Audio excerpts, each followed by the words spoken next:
आप देख रहे हैं इलेक्ट्रोकेमिस्ट्री का एक क्वेश्चन।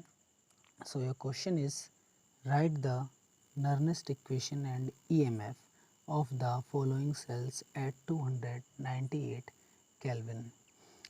यहाँ पर जो ईएमएफ है इसकी फुल फॉर्म है इलेक्ट्रोमोटिव फोर्स, जिसे शॉर्ट में हम इलेक्ट्रोड पोटेंशियल भी कहते हैं।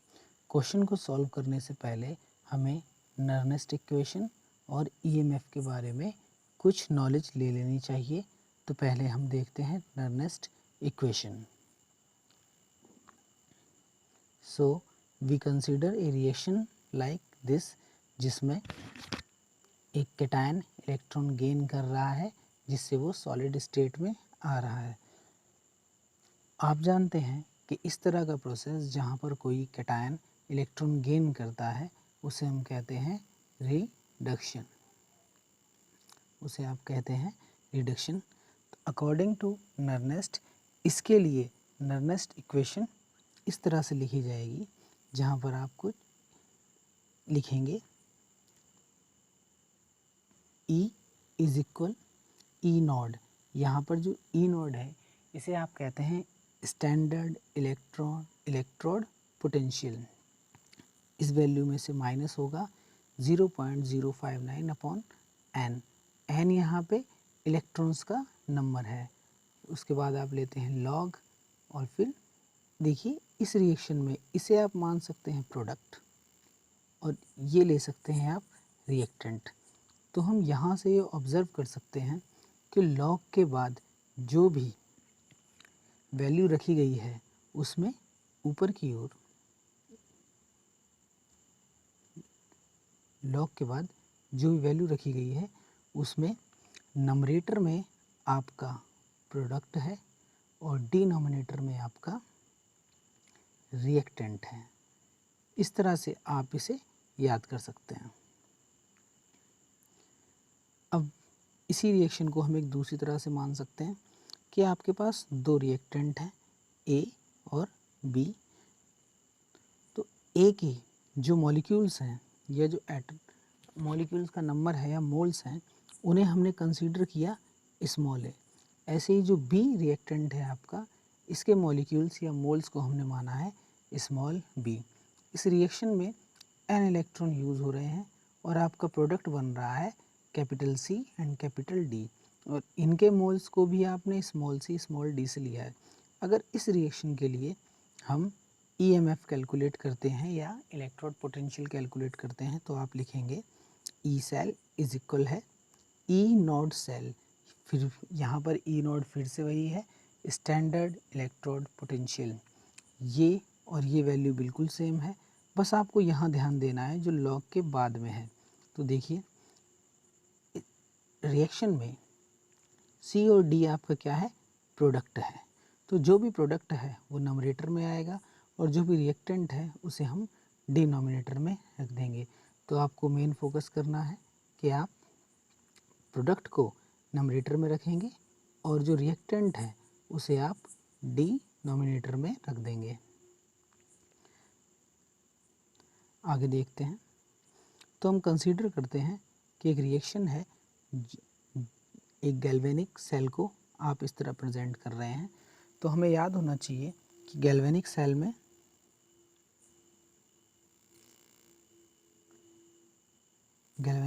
आप लेफ्ट साइड पर रखते हैं,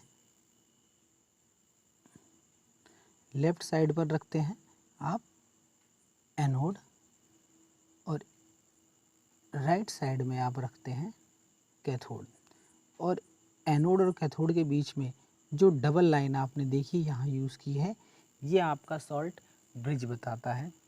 एनोड के जस्ट बाद आप लेते हैं वो सॉल्यूशन जिसमें एनोड डिप है, और इसी तरह से कैथोड से जस्ट पहले लिया जाता है वो सॉल्यूशन जिसमें कैथोड डिप है। तो ये चीज़ हमें पहले से पता होनी चाहिए, उसी के बाद हम ये न्यूमेरिकल कर सकते हैं। तो अगर इस तरह का सेल है, तो अगर आपको इस तरह का सेल दिया है तो इस सेल के लिए जो सेल रिएक्शन है वो ये होगी, क्योंकि जब रिएक्शन करेंगे तो हम जानते हैं कि आपकी इलेक्ट्रोकेमिकल सीरीज से कॉपर में कॉपर यहाँ पर Ag को इलेक्ट्रॉन डोनेट करेगा, जिससे कॉपर अपने कैटायन में चेंज हो जाएगा और सिल्वर एक सॉलिड स्टेट में आके डिपॉजिट होगा। तो इसके लिए आप EMF निकाल सकते हैं इस तरह से कि E naught cell is equal है E naught cathode minus E naught anode. इसका मतलब केवल इतना है कि जो भी स्टैंडर्ड इलेक्ट्रोड पोटेंशियल है कॉपर और Ag का, वो आप देखेंगे इलेक्ट्रोकेमिकल सीरीज से, और वो आपको लर्न होना चाहिए या फिर मैक्सिमम कंडीशंस में वो आपको क्वेश्चन में दिया जाएगा। उसमें से आपको पहचानना है कि कौन कैथोड है और कौन सा एनोड है। तो जो भी कैथोड होगा, कैथोड में से एनोड की वैल्यू माइनस कर दी जाएगी। और यहाँ हमें याद होना चाहिए कि इलेक्ट्रोकेमिकल सीरीज़ में जो भी मेटल ऊपर है वो हमेशा एनोड की तरह वर्क करती है, और जो भी नीचे है वो कैथोड की तरह वर्क करती है। तो इतना जानने के बाद अब हम देखते हैं अपना पहला क्वेश्चन, जिसमें ये है, यानी जहाँ पर सेल रिएक्शन को कुछ इस तरह से प्रेजेंट किया गया है। देख सकते हैं आप, सेल रिएक्शन को इस तरह से प्रेजेंट किया गया है कि आपने लिया था Mg और ये सॉल्यूशन में बना है, कन्वर्ट हुआ है Mg+2 में, जिसकी कंसंट्रेशन आपको दी गई है 0.001 मोल या मोलैरिटी। ये आपका जो डबल लाइन है ये आपके सॉल्ट ब्रिज को बताती है। ये आपका कैथोड है और कैथोड की ये कंसंट्रेशन दी गई है जो सॉल्यूशन में है। तो सबसे पहले हम ई नोड की वैल्यू कैलकुलेट करेंगे। तो आप जानते हैं कि अभी आपने देखा था ई नोड की वैल्यू के लिए आप फॉर्मूला यूज़ करते हैं, ये फॉर्मूला यूज़ करेंगे ये, यानी कैथोड माइनस एनोड कर देंगे। तो आप देखिए यहाँ पर, अब हमें यहाँ पता होना चाहिए कि कैथोड आपका क्या है, कॉपर, और कॉपर के लिए स्टैंडर्ड इलेक्ट्रोड पोटेंशियल होता है 0.34। ये हमें याद होना चाहिए, या फिर आपको दिया जाएगा जब इस तरह के क्वेश्चन आपको मिलेंगे। आप कैथोड में से माइनस करेंगे एनोड की वैल्यू, तो आपने लगा रखा है आगे माइनस है, और एनोड में है आपका Mg।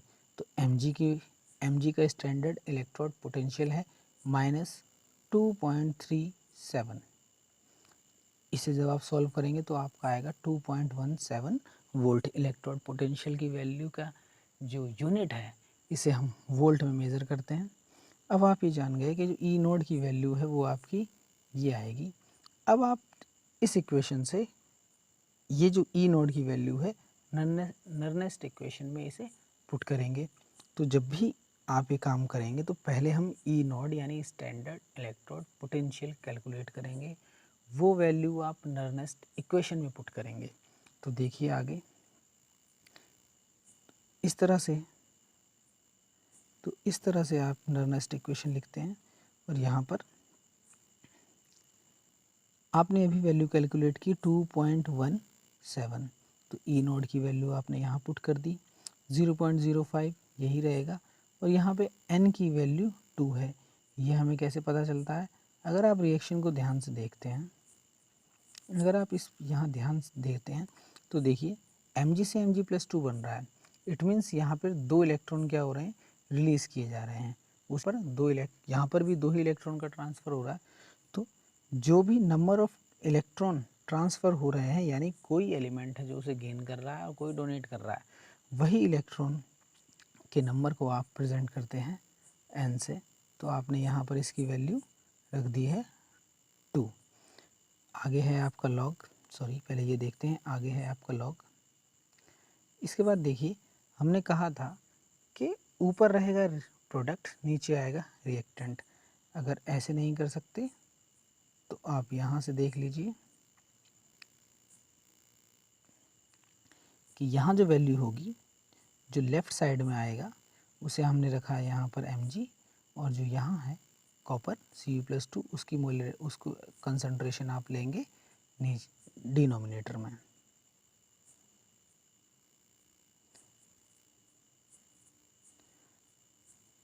तो क्वेश्चन में आपको ब्रैकेट में Mg की कंसंट्रेशन दी गई है, इसी तरह कॉपर की दी गई है, वो आप यहाँ पुट करेंगे। इसे सॉल्व करेंगे, आएगा log 10 और log 10 की वैल्यू आपको लर्न होनी चाहिए जिसकी वैल्यू है 1। ये वैल्यू जब आप यहाँ पुट करेंगे आपका फाइनली आंसर आएगा 2.6805 वोल्ट। तो इस तरह से आप इस तरह के क्वेश्चन कर सकते हैं। आगे चलते हैं नेक्स्ट क्वेश्चन पर।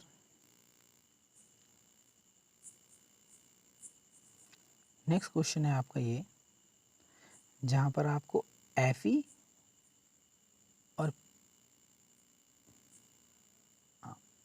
और हाइड्रोजन का सेल बनाया गया है। इसमें आपको ई नॉट यानी स्टैंडर्ड इलेक्ट्रोड पोटेंशियल और नर्नेस्ट इक्वेशन कैलकुलेट करना है। तो देखिए, अभी हम सीख चुके हैं कि जब स्टैंडर्ड इलेक्ट्रोड पोटेंशियल किसी सेल के लिए कैलकुलेट करते हैं तो आप E naught is equal cathode minus anode करते हैं। याद कर लीजिए कि हाइड्रोजन के लिए ई नोड की वैल्यू क्या है, 0 है, और एनोड इसमें से माइनस किया जाएगा तो Fe के लिए इसकी वैल्यू होती है -0.44। तो आप कैथोड माइनस एनोड करेंगे, इससे सॉल्व करेंगे, आपका आंसर आएगा 0.44 वोल्ट। अब ये वैल्यू नर्नेस्ट इक्वेशन में पुट कर दी जाएगी।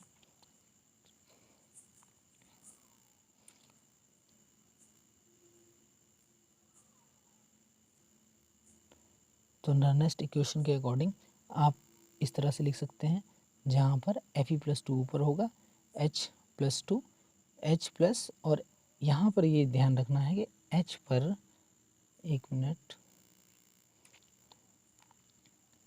H पर देखिए पावर लगी है। तो ये पावर क्यों लगी है? जब आप इसका केमिकल रिएक्शन लिखेंगे, इस सेल के लिए केमिकल रिएक्शन लिखेंगे, तब आपको ये पता चलेगा कि जो प्रोटॉन यहाँ यूज़ हुए हैं उसका नंबर 2 है। जैसा कि आप यहाँ देख सकते हैं कि जब ये 2 होंगे, आपने 2H+ यूज़ किए हों, 2H+ यूज़ किए होंगे, तभी यहाँ पर H2 है। या फिर हम ये कह सकते हैं कि H2 था जिससे यहाँ पे 2 प्रोटॉन, आप ये कह सकते हैं कि आपने H2 लिए हैं तो यहाँ जो प्रोटॉन बनेंगे वो भी कितने होंगे, 2 होंगे। इसीलिए H+ की जो पावर है यानी प्रोटॉन की जो पावर है वो आपको 2 दिख रही है।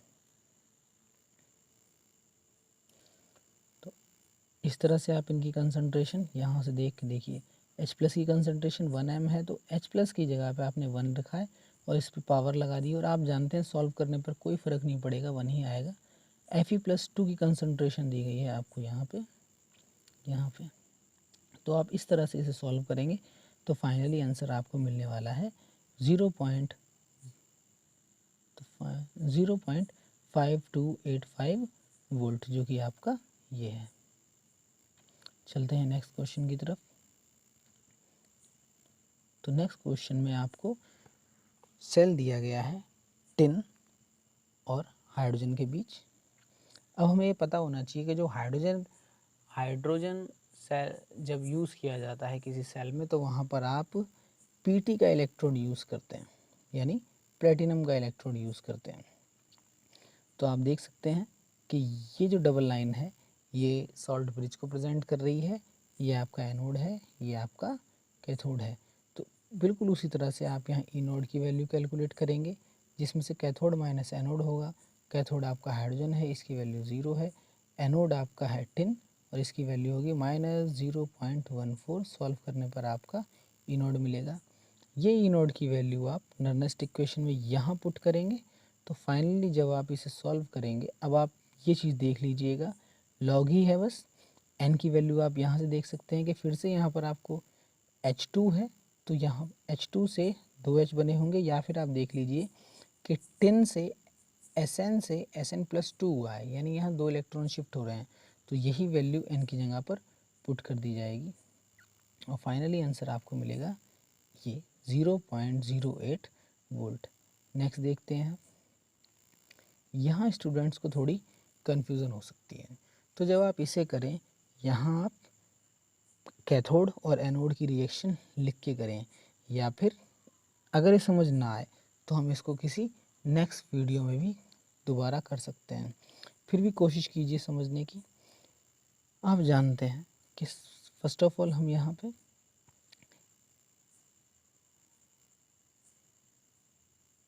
फर्स्ट ऑफ ऑल हम यहाँ पे ई नोड की वैल्यू कैलकुलेट करेंगे, जो ऐसा होगा जिसमें से एनोड माइनस कैथोड है। तो एनोड आपका बी आर है, कैथोड आपका एच है। तो यहाँ पर कैथोड की वैल्यू 0 होगी, एनोड की आप इसमें से माइनस करेंगे 1 माइनस 1.08, फाइनल वैल्यू आपको मिलेगी जो कि माइनस में है। अब ये वैल्यू आप पुट कर देंगे नर्नेस्ट इक्वेशन में, जो कि ये है। यहाँ पर आपको इस जगह कन्फ्यूज़न हो सकती है, जो हमने ये वैल्यू रखी है ये चीज़, यहाँ आपको कन्फ्यूज़न हो सकती है कि ऊपर कुछ भी नहीं रहा। तो इसे समझने के लिए हमें कैथोड और एनोड की रिएक्शन को अलग अलग लिखना पड़ेगा, यानी आपको हाफ सेल रिएक्शन लिखनी पड़ेगी कैथोड के लिए भी एनोड के लिए भी। कोशिश करिएगा आप उसे लिखने की। नहीं समझ में आता है तो आप कमेंट कर सकते हैं, उसे हम सेपरेट वीडियो में फिर से देखेंगे। तो देखिए क्वेश्चन में ही आपको बी आर माइनस और एच प्लस की कंसंट्रेशन दी गई है, जो कि यहाँ और यहाँ है। यही वैल्यू आप वहाँ पुट करेंगे। तो आप इस तरह से कर सकते हैं, और इसे सॉल्व करने पर आपका फाइनल आंसर आएगा -.